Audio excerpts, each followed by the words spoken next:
très chers téléspectateurs de Funa Télévision. Ça dépendra à l'heure à laquelle vous allez nous suivre. Bienvenue dans cette émission que j'ai nommée spéciale Mois de la femme. Pourquoi spécial Mois de la femme? Parce que nous sommes au mois de mars. Mars, c'est le mois de la femme. Donc, nous allons parler de la femme. Donc, nous allons tourner de tout autour de ce que la femme est en train de faire. Nous allons découvrir certaines femmes qu'on ne connaît pas encore. Je pense que ça sera pour elle la première fois de passer dans notre chaîne Funa Télévision. Voilà, comme nous sommes au mois de mars, c'est le mois de la femme, on va essayer un peu de nous rappeler la petite historique, comment cela a commencé, parce que nous voyons le 8 mars, les femmes en train de célébrer. Nous savons bel et bien que certaines femmes ne comprennent pas cette historique. C'est pourquoi moi, à travers votre chaîne préférée, Funa Télévision, on va essayer de vous rafraîchir la mémoire. Une toute petite historique, je vais les lire rapidement. La journée internationale des droits des femmes dans certains pays comme la France est célébrée le 8 mars de chaque année. Donc comme notre ici en République démocratique du Congo, plus précisément ici à Kinshasa. C'est une journée internationale mettant en avant la lutte pour les droits des femmes et notamment pour la réduction des inégalités par rapport aux hommes. Donc je suis en train de lire, essayer de comprendre.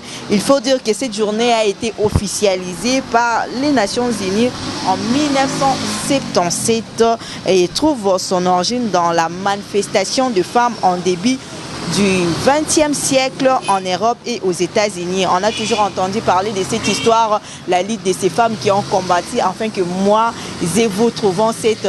je parle des dames, hein? Je ne parle pas des hommes, excusez-moi. Donc, afin que nous puissions trouver cette parité qu'on crie en tout moment, parité entre hommes et femmes. Voilà cette petite historique comme en cette année 2021, parce que chaque année a un thème spécial, mais en cette année 2021, le sous-thème a été la leadership féminin pour un futur égalitaire dans le monde de la Covid-19. Très chers téléspectateurs, aujourd'hui je voulais parler de la femme, surtout de la jeune fille, parce que c'est notre thème qu'on va partager avec Carla Delisangui. Elle est maquilleuse professionnelle, styliste et coiffeuse. Elle est en face de moi. Avec elle, on va essayer de débattre sur ces sujets que je salue directement. Bonjour Carla. Bonjour. Est-ce que tu peux te présenter toute seule, parce que tu es la personne la mieux placée pour te connaître et surtout pour te présenter devant nos téléspectateurs de Funa Télévision? Je suis Carla Delisangui, je suis maquilleuse professionnelle, esthéticienne, coiffeuse et également styliste. Également styliste. Aujourd'hui, nous voulons parler de la femme, la jeune fille surtout, parce que nous savons bel et bien, c'est plus nous, les jeunes filles, on ne comprend pas bien ces concepts de lutte pour l'égalité, la parité, si on peut l'appeler ainsi. Donc certaines femmes ne comprennent pas bien. Est-ce que la femme, la jeune fille d'aujourd'hui peut dire qu'elle comprend, elle a compris cette lutte, ou bien c'est une manque d'information? Bon, je dirais que c'est un manque d'information, parce qu'il y a beaucoup de femmes qui ne comprennent pas bien qu'est-ce qu'on célèbre le 8 mars, qu'est-ce qui est de droit pour le 8 mars. Et les gens pensent que c'est la fête du pain au lieu de fêter le droit de la femme. Donc elles ont changé complètement d'idée et elles se mêlent à cette idée. C'est comme ça que ça se passe. C'est comme ça se passe. Toi, tu es styliste, modéliste, maquilleuse, tu englobes tout ça. Donc, c'est costaud quand même ton CV. Comment est-ce que cela a commencé? Où est née Carla? Carla Beauty, si je peux l'appeler ainsi, pas personnellement. Bon, Carla a plusieurs structures, je peux dire. Donc, je suis d'abord dans la fashionista. La fashionista où je vends des vêtements, premièrement. Je vends des vêtements venant de la Turquie, ainsi de suite. Et comme vous voyez aussi des vêtements là derrière nous. Alors, il y a une start-up dans la fashionista qui s'appelle la Fashionista by Carla Beauty, dont je me suis focalisée sur la beauté. Donc, on a le maquillage professionnel, la coiffure, les ongles, tout ce qui est beauté. Et ensuite, il y a ma ligne de perruques qui est Carla Beauty. Et il y a ma ligne de vêtements en pagne dont je suis styliste, donc je crée des modèles et on confectionne et on revend après. Donc voilà, c'est ce que vous voyez là et ce qu'on voit notamment chez vous, et c'est Carla Exclusive. Donc voilà un peu. Je suis très, comment je peux dire, je suis très enthousiasmée dans tout ce qui est beauté, dans tout ce qui est maquillage, dans l'entrepreneuriat, et je me suis lancée quand j'étais vraiment jeune. Je dirais j'avais encore 17 ans. quand j'ai lancé la Fashionista et je évolue jusqu'aujourd'hui et voilà. Plus on évolue, plus on a encore des nouvelles idées et je lance Carla Beauty après et bientôt là déjà j'ai lancé Carla Exclusive et c'est comme ça qu'on y va et plus tard je lancerai encore d'autres entreprises. Voilà, très chers téléspectateurs, je vous signale que je suis habillée et maquillée par Carla Beauty Exclusive, hein, si je peux mélanger le dé. D'où est venue cette motivation? Parce qu'à chaque chose, il y a toujours une motivation. Peut-être tu étais discriminée. On commence d'abord par les make-up, hein, parce que plusieurs filles ont commencé les make-up parce que peut-être chez elles, on les disait, voilà, tu n'es pas belle, voilà, tu n'as pas de sourcils, voilà. Il y a toujours une motivation parce que ça n'est pas comme ça. Tu te réveilles le matin, tu commences à faire du make-up, tu commences à maquiller des gens ou tu es maquillée toute seule. Ça commençait toujours quelque part. Il y avait toujours une motivation. Bien évidemment qu'il y a toujours une motivation, mais moi je dirais que cette motivation est née de moi-même au fait. Parce que déjà c'était une passion, c'est quelque chose que j'aimais bien. Quand je voyais les gens se maquiller, j'appréciais ça. Et vu que je le faisais bien sur moi-même, je commençais à me maquiller à l'âge de 16 ans. 16 ans allant vers 17 ans. Je le faisais bien sur moi-même et les gens me demandaient « mais tu te maquilles bien, pourquoi tu maquilles pas les gens, tu te fais bien et tout » et j'ai commencé à maquiller les gens genre juste gratuitement comme ça, je te fais un peu des sourcils et tout ça et après je maquille pour un petit 5 $. Et c'est comme ça que j'ai commencé à évoluer. Au fur et à mesure que je le faisais, c'était devenu pour moi une motivation en fait. Je voulais encore apprendre plus, je voulais m'améliorer et ainsi de suite, jusqu'à ce que c'est vraiment devenu ma passion et c'est devenu mon métier au fait. Parce que je suis vraiment maquilleuse, c'est ce que je fais et c'est ce qui me fait gagner de l'argent. Voilà. C'est ce qui te fait gagner de l'argent ici à Kinshasa. On peut dire que maintenant, pour se maquiller professionnellement, ça coûte trop cher. Pourquoi c'est des prix exorbitants, si je peux les dire ainsi? Bon, moi, je pense pas que le prix est exorbitant. Donc, le maquillage professionnel, c'est normal que ça soit un peu coûteux. Pourquoi? Parce que c'est notre temps. Quand on maquille, et deux fois, on a des établissements. Vous savez, on paye des taxes, l'impôt, on nous dérange. Et voilà, on a des matériels qu'on achète. Donc, on dirait que le maquillage professionnel, c'est plus en ligne, c'est plus de maison à maison. Ça n'a pas vraiment des maisons en établissement. On ne loue vraiment pas des maisons. C'est comme si c'est du genre WhatsApp, Facebook, une page Facebook. Quelqu'un t'appelle, tu vas chez elle ou bien elle vient chez toi à la maison. C'est rare de voir un salon de coiffure uniquement make-up. Bon, je dirais que ce n'est pas si rare que ça. Il y en a quand même. Mais il ne faut pas oublier que tout commence comme ça. Donc, ça commence comme une start-up. Donc, on est en ligne et tout. On a Facebook, on a Instagram et les gens nous contactent, on se déplace. Et une fois que tu réunis assez de moyens, voilà, tu crées ton studio make-up. Il y en a. Je connais déjà un des grands studios ici au Congo où on fait le maquillage. Je connais pas mal de studios uniquement make-up. Mais c'est vrai qu'il n'y en a pas beaucoup. C'est plus des salons de beauté où on fait également le maquillage. Mais sinon, il y en a quand même. Carla Beauty a un modèle? Ou bien une modèle, peut-être une femme, un homme qui maquillait très bien, où tu as tiré ton inspiration? Bien sûr. Je dirais que la femme qui m'inspire vraiment beaucoup dans le maquillage, il y a Jojo Stach, c'est une Nigérienne. Donc c'est vraiment mon idole. J'aimerais maquiller comme elle. Et il y a aussi une Congolaise qui fait vraiment la fierté des femmes aujourd'hui. Elle s'appelle Taniali. Elle maquille en France, c'est une maquilleuse, coiffeuse. Elle a également une ligne de perruque, Taniali Air, et j'aime tout ce qu'elle fait. Elle est tellement professionnelle. Elle m'inspire beaucoup. Aujourd'hui, Carla Beauty, on peut les compter parmi les maquilleuses professionnelles ici à Kinshasa. Si on peut dire qu'à Kinshasa, parce qu'on reconnaît que la République démocratique, elle est tellement grande. Kinshasa, c'est la capitale. Ici, on peut dire qu'aujourd'hui, si on pourrait citer des maquilleuses professionnelles, on attendra le nom de Carla. Selon toi? Oui, bien sûr, on entendra le nom de Carla parce que j'ai déjà une base de personnes, j'ai des clients réguliers qui viennent chez moi, que je maquille souvent et des fois même quand il y a des petits trucs comme des concours en ligne, tag une maquilleuse professionnelle que tu connais, je vois souvent on me tag Carla, donc ça veut dire que voilà, je suis assez connue, mais bon, avec le temps on sera encore plus connue. Avec le temps, Carla sera encore plus connue. Carla, tu as beaucoup de casquettes, hein, parce qu'ici on va parler que du maquillage et la tenue également. Tu es styliste, maquilleuse, styliste encore. Tu as suivi des formations ou bien c'est né seulement comme ça? Bon, j'ai pas suivi de formation, c'est né juste comme ça. Je dirais que c'est un talent caché. Parce que déjà, toute ma famille, côté maman, en fait, ils sont dans ça, ils sont dans la couture, dans le modélisme. Et c'est inné. Depuis toute petite, j'ai confectionné des petits vêtements pour mes poupées, je les maquillais, je faisais les cheveux. Et voilà, en grandissant, le talent s'expose et voilà, je le mets en valeur. Qu'est-ce qui différencie Carla d'autres maquilleuses? Parce que tu es différent quand même, tu n'es pas comme tous les autres, tu ne maquilles pas comme tous les autres. Tu connais quand même ta différence quand tu vois d'autres maquilleuses. Voilà, bien évidemment que je ne suis pas comme toutes les maquilleuses. Déjà, la première chose, c'est que moi, je suis une maquilleuse multitâche, en fait. Je me trouve dans presque tout, alors que d'autres se sont qualifiés que dans le maquillage. Or, moi, je suis multitâche. Donc, je suis dans le maquillage, dans les cheveux, dans les vêtements. Je suis presque partout, je veux dire. Et non seulement ça, j'ai aussi une touche personnelle. Donc chacun sa touche personnelle quand elle maquille.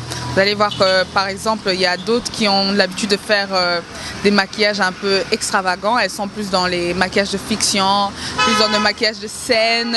Je peux citer une maquilleuse que j'apprécie beaucoup, qui maquille très bien. Et je pense qu'elle s'appelle Yango Bonzenga, un truc du genre. Elle est plus dans les maquillages de scène, donc des maquillages vraiment intenses, de revue. Et elle s'est qualifiée avec ce style-là.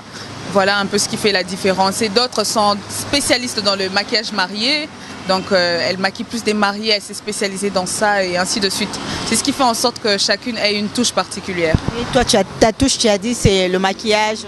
Moi, c'est le maquillage ordinaire, au fait. Donc, je suis plus dans les maquillages nudes, mariés et soirs également. Donc, Aujourd'hui, nous parlons de la femme, de la jeune fille. Au début, on a dit que c'est un problème d'information. Les jeunes filles aujourd'hui ne veulent pas entreprendre. Voilà, nous avons découvert Carla Beauty qui entreprend. Elle a plusieurs casquettes, notamment du maquilleuse professionnelle. Elle est aussi styliste. C'est elle qui m'a habillée aujourd'hui dans notre émission spéciale Mois de la femme. Que penses-tu de nos jeunes filles d'aujourd'hui en tant que se prendre en charge toute seule aujourd'hui? C'est rare de voir une jeune fille indépendante totalement. Elle dépend seulement des hommes. Vision en fait, parce que quand tu connais ta vision, tu connais tes ambitions, je ne pense pas que tu voudras gâcher ton avenir ou bien abuser de ton avenir juste pour les matériels au fait. Lorsque tu connais ta vision, lorsque tu as une personnalité, tu sais que je vaux mieux que ça. Je ne peux pas me prostituer pour un téléphone. Donc la mode, sugar daddy et tout ça, ça ne me dit rien. Tu ne vas pas te lancer dans ça. Il y a seulement des femmes qui sont trop pressées dans la vie, qui veulent avoir plus que ce que leurs moyens les permettent d'avoir. C'est ce qu'on appelle le manque de contentement, et il y a aussi l'influence, il y a aussi la misère. Il y a vraiment beaucoup de cas. Il y a de ces femmes qui le font à cause de la misère. Donc elle pense qu'elle n'a pas de moyens, n'a pas de parents pour lui prendre en charge et voilà, elle se donne à cette vie-là, tout comme il y a des femmes qui sont pressées dans la vie, qui veulent vivre comme des stars.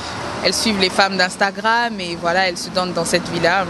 Et d'autres aussi qui ne savent pas entreprendre, voilà. Elle peut avoir de l'argent, mais elle ne sait pas faire quelque chose de bien et tout ce qu'elle sait faire, c'est s'habiller, paraître. Donc il y a 3 cas en tout cas. Il y a 3 cas. Petit à petit, tu deviens une influenceuse, si on peut le dire ainsi. Tu penses aussi encadrer des jeunes filles pour demain. Tu penses aussi avoir des structures pour former des jeunes filles. C'est parmi tes ambitions, je crois. Je ne sais pas si je confirme ou bien je prophétise, si je peux le dire, parce que nous sommes des chrétiens. Est-ce que Carla Beauty a des ambitions pour l'encadrement des jeunes filles? Bon, je dirais que oui, je suis quand même une influenceuse. Donc j'influence déjà des milliers de personnes qui me suivent et qui pensent que j'ai quelque chose à apporter pour eux. Et concernant le projet, ouais, c'est un projet que j'ai, c'est un projet je dirais à moyen terme. Donc d'ici peu, je compte me lancer dans l'encadrement de jeunes femmes congolaises, donc en créant une fondation qui encadre la jeune femme dans l'entrepreneuriat et dans les petits travaux, les petits métiers, genre la couture, le maquillage, raison pour laquelle d'ailleurs j'avais commencé en organisant ma masterclass. Donc c'était une formation à caractère éducatif pour aider la femme à entreprendre, à apprendre un métier qui lui permettra de gagner de l'argent honnêtement. Voilà, qui lui permettra de gagner de l'argent honnêtement. Très chers téléspectateurs, c'est Carla Beauty de Lissangi, donc vous pouvez la chercher sur Instagram parce que tout le monde est sur Instagram. Surtout les maquilleuses professionnelles. Là, tu as parlé de l'encadrement des jeunes filles, mais tu portes déjà plusieurs casquettes. Tu pourrais toquer ou bien frapper la porte de certains partenaires, comme certaines dames de certains ONG, leur proposer tes services, ça ne t'a pas jamais venu à l'idée? Si, ça m'est déjà venu à l'idée, mais je n'aime pas aller trop vite en fait dans les choses. Vous savez, quand vous faites beaucoup de choses à la fois, vous êtes un peu freiné. Je me dis que je fais mollo. J'ai beaucoup de projets et une fois prête, je vais me lancer dans ça. Voilà, à Carla Beauty, quel est le conseil que tu peux prodiguer aux jeunes filles qui sont comme toi, parce que tu n'es pas spéciale qu'elles, si on peut le dire ainsi. Tout est venu d'une motivation, d'une inspiration, et aujourd'hui tu es devenue Carla Beauty. Quelqu'un d'autre aussi, d'autres jeunes filles, et bien évidemment, peuvent aussi devenir comme Carla. Quels sont les conseils que tu peux leur prodiguer? Certains se maquillent également, mais ils ne savent pas comment maquiller les autres. Certains ont des touches peut-être particulières concernant les vêtements, mais ne savent pas comment commencer, comment commencer la chose. Il faut quoi? Comment en fait pousser les bouchons, quoi. Bon, je dirais à toutes ces femmes-là qu'il faut oser dans la vie. Donc il faut beaucoup de courage. La vie est un combat, il faut se battre pour arriver au sommet. Donc ne jamais se sous-estimer d'abord, parce que lorsque tu te sous-estimes, tu n'arriveras nulle part. D'abord, ne te sous-estime pas. Pense que tu es excellente et que tu peux faire quelque chose. Lorsque tu vois les gens faire quelque chose, dis-toi que je peux essayer et je peux réussir. Donc oser, essayer et ensuite persévérer. Parce que lorsqu'on essaye deux fois, c'est pas bon. Il y a des découragements, on rencontre beaucoup de personnes qui ne nous motivent pas. On rencontre des personnes de mauvaise foi qui nous disent que voilà ce que tu fais, c'est pas beau, j'aime pas. Qui va accepter tes services? Et il y a toujours des gens qui découragent les gens. Alors il faut persévérer et aussi beaucoup de travail pour s'améliorer. Parce qu'on n'a jamais le bon niveau, quoi. On commence toujours tantôt, plutôt, et en travaillant, on s'améliore.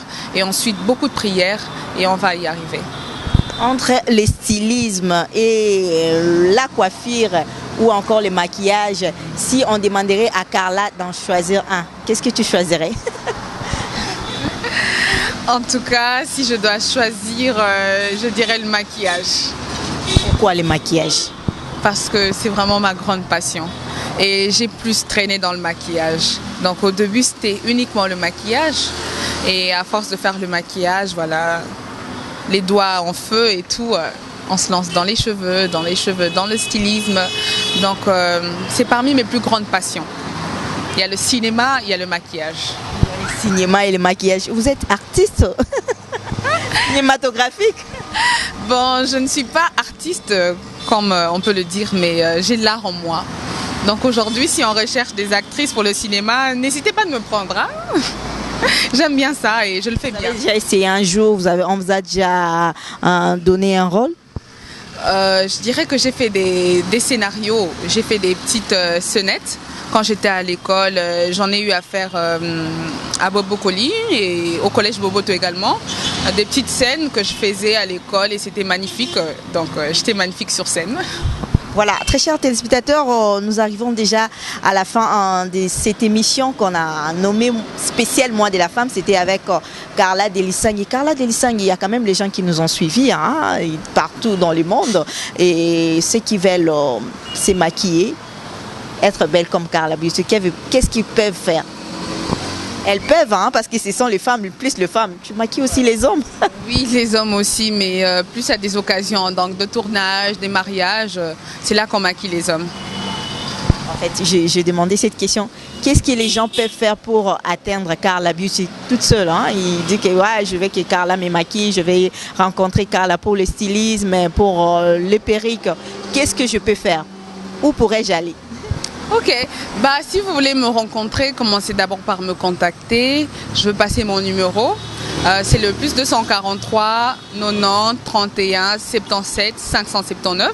Numéro d'entreprise La Fashionista Carla Beauty. Et j'ai aussi le plus 97, plus 243 970 323 et 416. Carla Exclusive, WhatsApp, Facebook.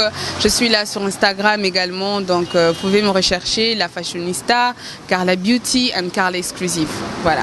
Voilà, très chers téléspectateurs, nous sommes arrivés à la fin de cette émission que j'ai surnommée toute seule au spécial Mois de la femme. Surtout, abonnez-vous dans notre chaîne Funa Télévision, abonnez-vous massivement, continuez de vous abonner. Aujourd'hui, on a parlé de la femme parce que nous sommes dans le mois de la femme, le mois de mars, c'est le mois de la femme. Nous avons voulu honorer la femme en découvrant Carla Beauty. Vous avez découvert Carla Beauty. Nous, les jeunes filles d'aujourd'hui, essayons d'entreprendre. On peut faire quelque chose, on peut y arriver. Carla Beauty n'est pas si spéciale que toi et moi. Donc, on peut faire quelque chose. Regarde tout autour de toi. Qu'est-ce que tu peux faire de mieux? Ne dépends pas seulement de la poche des hommes. Ne sois pas dépendante des hommes. Tu peux faire quelque chose. Au travers de cette émission, je pense que vous allez changer votre manière de voir les choses. Merci à Madame Fifi Lunanula, à toute la famille Lunanula et à Papa Guy Lunanula, ainsi que sa femme, elle s'appelle Maman Rachel, et les enfants également. Surtout, abonnez-vous sur notre chaîne. Je ne peux pas oublier mon caméraman. Il est le réalisateur de cette émission. Diekembo, Balobi, Loboko Nde. Voilà, très chers téléspectateurs de Funa Télévision, on se dit bye bye, à la prochaine. Au revoir.